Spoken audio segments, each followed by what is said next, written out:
इससे पहले कि आप कहें कि मैं एक और इंडस्ट्री वॉइस लेना चाहूंगा, मिस्टर शिवा, आप सबसे भी मैं जानना चाहूंगा इंडस्ट्री वॉइस में कि क्या वास्तव में इतना मुश्किल होता है एसएमईज के लिए कि आईपीआर जैसे इश्यू को एकदम आखिरी प्रायोरिटी पे इसको रख दिया जाता है? आपको नहीं लगता कि ये समय अब आ चुका है कि जो बिल्कुल लास्ट प्रायोरिटी उसको उठा के टॉप प्रायोरिटी बनाया जाए? The first and the foremost, one of the things that FKCCI does is, first, SME has to improve the technology so that we can compete it globally. The whole issue that we are facing and we have come across is that people are not educated, they are not aware of this IPR, first of all. That education has to be done. That is what we are doing that right now. We are having so many seminars also we are conducting all over the state. That one thing is what I wanted to bring it to your notice. Okay. Lakshman, Krishna ने जो बताया था उसको supplement में ये बोलना चाहता हूँ। देखिए, इंडिया में इंडस्ट्रियल क्लस्टर्स जितने भी हैं, इंडस्ट्रियल क्लस्टर्स में बहुत चैम्बर्स ऑफ कॉमर्स बने हुए हैं, लेकिन जितने भी चैम्बर्स ऑफ कॉमर्स है अभी धीरे धीरे रियलाइज कर रहे हैं, जो भी मतलब कि which are well functioning and very active ones, ये आईपीआर एजुकेशन जो है एंटरप्रेन्योर्स के लिए अभी प्रोवाइड करना शुरू किया है। इनफैक्ट मैंने देखा है कुछ चैम्बर्स ने they have gone ahead and even empanelled some lawyers, some technical experts, some people who can really guide on filing up IPR forms like Madam Bindu and all. People like that, they always empanel them and also create awareness among SMEs. तो उसमें दिक्कत क्या है? Correct मी बिंदु if you wrong, 7 बरस लगता है registration करने के लिए, और होता है रजिस्ट्रेशन किया तो is applicable only in India.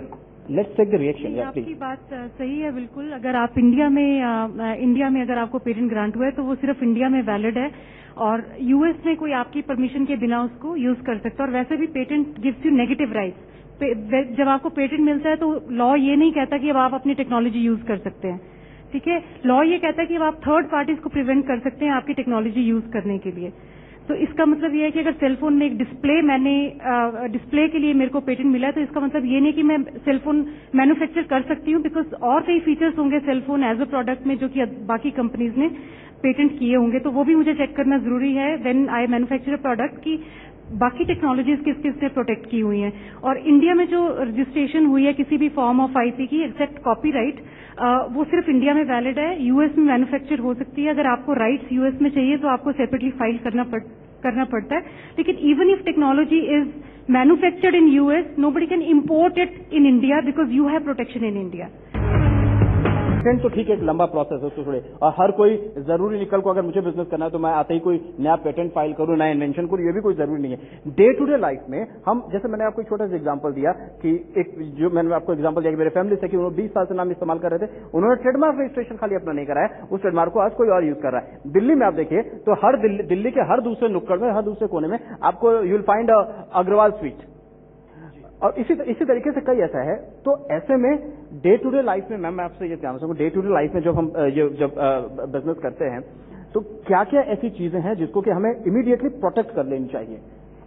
जैसे ही आप अपना बिजनेस शुरू करते हैं, ट्रेडमार्क जो है, ट्रेडमार्क पहले रजिस्टर होना चाहिए। और जैसे ही आप ट्रेडमार्क यूज करना शुरू करते हैं तो ट्रेडमार्क वर्ड जो भी आपका मार्क है उसके ऊपर टीएम लिखना बहुत जरूरी है।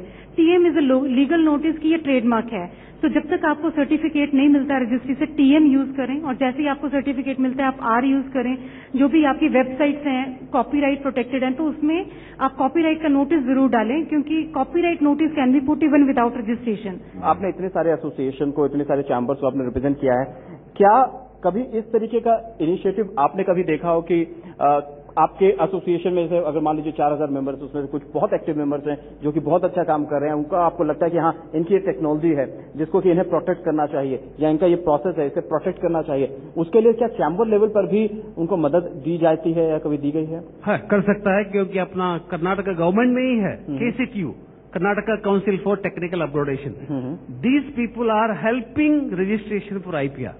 Okay. No doubt about it, because this is actually a organization formed by associations and the government of Karnataka, the Karnataka Council for Technology Upgradation. So these people help for registering IPR. But here the problem again is, say, now for example, to develop the product, you may take 5 years, 6 years. then it takes 7 years for registration, and you get the registration for 20 years. So, where is the way? So 20 years में वो बुढ़ा हो जाएगा, मर जाएगा, उसके साथ border भी मर जाएगा. लॉज कमजोर है, वो मानते हैं. लेकिन चलिए in America, why it is happening is they take within 1 year you get the registration, IP registration. Trademark is different, IP is different. Trademark is there within 1 year you get it, no doubt about it. But what you are talking about is IPR. Intellectual property registration takes 7 years and is valid for 20 years. So that should change. Where 20 years globally done. Okay, Rajiv is smiling. Within 1 year you should get the registration. Yeah, Rajiv. मुझे सिर्फ ये कहना है कि अगर 2,60,00,000 SMEs हैं और अगर वाकई हम अपने अच्छी इनोवेशंस को पेटेंट कराने लगे तो हो सकता है 7 की जगह 70 साल भी लगें. लेकिन इसका मतलब ये नहीं है कि हम अपने इंटेलेक्ट को या अपने इनोवेशन को पेटेंट नहीं करेंगे. लॉज में सरलीकरण हो सकता है, वो रिप्रेजेंटेशन जा सकती है. 7 वर्ष के समय को 7 महीने में कैसे लाएं, वो पॉलिसी मेकर से बातचीत की जा सकती है. But SMEs must be aware, protect your knowledge. एक बड़ी इंपॉर्टेंट चीज पीयूष जी, आप अभी जिक्र कर रहे थे कि किसी और ने ट्रेडमार्क यूज किया. ऐसे बहुत इंस्टेंसेज हैं कि जब हमारी एसएमईज अपने प्रोडक्ट्स को डिस्प्ले कर रही हैं किसी फॉरेन कंट्री के एग्जीबिशन में, और वहां पर उन्हें प्रॉब्लम हो गया, उन्हें वहां की अथॉरिटीज ने पकड़ लिया कि ये हमारे कंट्री में पेटेंट फाइल है और आप इसको कैसे बेच रहे हैं, and it became a major issue. So my point is कि एसएमईज के लिए अवेयरनेस दोनों तरफ से है. अपनी प्रोटेक्शन भी करिए, लेकिन आप जो एक्टिविटी कर रहे हैं, जो नाम यूज कर रहे हैं, जो प्रोडक्ट डिजाइन यूज कर रहे हैं और दुनिया को बेच रहे हैं, और स्पेशली जब आप कहीं बाहर जाते हैं तो प्लीज चेक करिए उसके पेटेंट्स. और वो भी जब इस तरीके के कोई वायलेशन होते हैं, तो what are the legal implication of such kind of violation? Legal implication देखिए, जो जिसके पास आईपी है उसको खुद ही अवेयर होना चाहिए, क्योंकि जो प्रॉपर्टी का ओनर है तो उसको पहले खुद अटेंटिव होने की जरूरत होती है. उसको पता चलना चाहिए कि इन्फ्रिंजमेंट कहाँ पे हो रही है. काफी कंपनीज हैं जो पेटेंट वॉच करती हैं या लीगल वॉच करती हैं, ईगल वॉच भी कहते हैं उसको.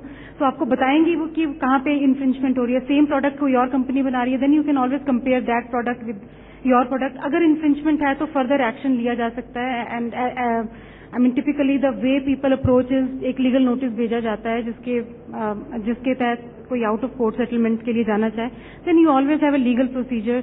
पेटेंट चैलेंज हो सकता है. So there are lots of things actually which can be done. Lakshman I am just coming to Lakshman ने अभी थोड़ी देर बताया था कि थोड़ी देर पहले इन्होंने बताया था कि जो फैमिली नॉलेज है ये बहुत ज्यादा हमको देखने को मिलती है. लेकिन अक्सर ऐसा होता है कि जैसे मैंने कोई छोटी सी कंपनी शुरू की और कुछ यूनिक सर्विस में प्रोवाइड कर रहा हूँ या कुछ यूनिक प्रोडक्ट है. कुछ दिन बाद मेरे, जैसे मैंने एक छोटा एग्जांपल है, मेरे यहाँ का कोई एम्प्लॉय निकला या किसी और ने सेम उसी बिजनेस को, सेम मेरी नॉलेज को आगे ले जाकर वो उसने अपना बिजनेस शुरू कर दिया. क्या इस तरीके की जो ट्रेडिशनल नॉलेज है हमारी, तमाम ऐसे एंटरप्रेन्योर्स मिलते हैं, क्या उसको भी प्रोटेक्ट करने का प्रोविजन है आईपीआर रूल्स में? ट्रेडिशनल नॉलेज रजिस्टर तो नहीं हो सकती, क्योंकि रजिस्टर करने का मतलब है कि आप एक पर्टिकुलर पर्सन को उसके राइट्स दे रहे हैं. तो ट्रेडिशनल नॉलेज रजिस्टर नहीं हो सकती. वो ट्रेडिशनल नॉलेज डॉक्यूमेंट करनी जरूरी होती है ताकि कोई थर्ड पार्टी उस पर राइट्स न क्लेम करे. जैसे जो बासमती या हल्दी के केसेस हुए हैं, टर्मरिक का टिपिकली केस हुआ है, तो ये इसलिए हुआ है क्योंकि टर्मरिक की जो भी वुंड हीलिंग प्रॉपर्टीज थी वो डॉक्यूमेंटेड नहीं थी किसी प्रॉपर फॉर्म में. तो जब यूएस में पेटेंट एप्लीकेशन गई, एग्जामिन की गई, तो वो सर्च नहीं कर पाए उसको. तो ट्रेडिशनल नॉलेज रजिस्टर तो नहीं हो सकती, लेकिन ट्रेडिशनल नॉलेज डॉक्यूमेंट करनी बहुत जरूरी है, so that you prevent third parties from exploiting it. Piyush ji, इसमें दिक्कत इधर आ रही है, ये जो भी पेटेंटिंग है इसमें स्टैंडर्डाइजेशन नहीं लाया गया है. जो भी पीसीटी के थ्रू लोग फाइल करते हैं, मतलब कि आप इंडिया में फाइल करेंगे तो आपको इंडिया में ही मतलब कि प्रोटेक्शन मिलेगा, बट वर्ल्ड वाइड नहीं मिलेगा. आप जितने कंट्रीज में आप मतलब कि पेटेंट लेना चाहते हैं उतनी कंट्रीज के लिए अलग अलग से फीस पे करना होता है, उनकी प्रोसेसेस फाइल करनी होती है. इसमें स्टैंडर्डाइजेशन लाने की बहुत जरूरत है. इनफैक्ट नेशनल इनोवेशन काउंसिल ने बहुत बार, इवन सैम पिट्रोडा जी ने भी बोलते रहते हैं कि स्टैंडर्डाइजेशन वाइपो आने का बाद जो है, ये 180 कंट्रीज जो भी वाइपो के मेंबर्स हैं, इनमें एक स्टैंडर्ड प्रोसीजर, ये कंट्री में कहीं रजिस्टर किया तो वो 180 मेंबर कंट्रीज को लागू होना चाहिए. ऐसी चीज आएगा तो काफी कुछ इस मदद हो सकती है. Sure, sir. Where we are lacking actually, is it the rules, regulation, the law, or the awareness? First is law, sir. Second is awareness. Second is third point is that the funding part. Funding, okay. These are the three issues that we have to address immediately.